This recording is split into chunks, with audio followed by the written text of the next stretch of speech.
இயேசு கூட வருவார், எல்லாவித அற்புதம் செய்வார். நம்ம கூட வர்றது மாத்திரமல்ல, அவர் நம்மோடு கூட இருந்து அற்புதம் செய்வார். அடுத்து என்ன பண்ணோம்?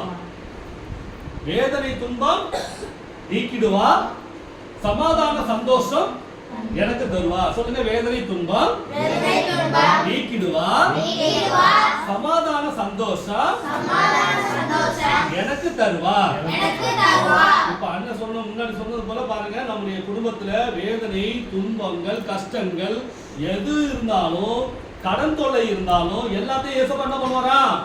நீக்கிடுவாரு. சொல்லுங்க, அதற்கு மாறாக நமக்கு என்ன கொடுப்பாரு? சமாதானம். சொல்லுங்க, சந்தோஷம் நமக்கு தருவார், எனக்கு தருவார், நம் குடும்பத்திற்கு தருவார்.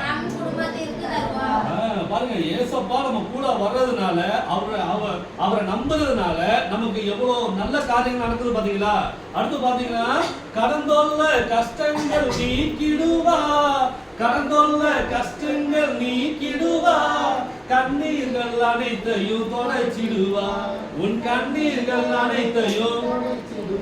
கடந்தொல்லையால எத்தனை பிரச்சனைகள் வந்துட்டு இருக்கு. நிறைய பேரு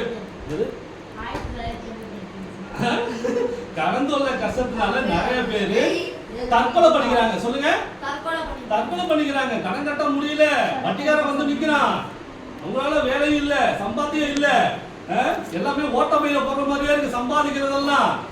காசு இல்லாம எவ்வளவு பிரச்சனை நடந்துட்டு இருக்கு. அப்போ இந்த பிரச்சனைகள் எல்லாம் இயேசு என்ன பண்ணுவாரு?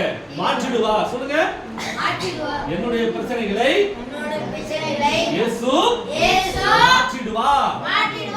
கடன் பிரச்சனையில் இருந்து எனக்கு விடுதலை கொடுப்பார், கண்ணீரை துடைப்பார். பாருங்க, கண்ணீரை துடைக்கிற ஒரு தேவன் நம்ம கூடவே இருக்கிறாங்க. சரி, அடுத்து என்ன பண்ணோம்?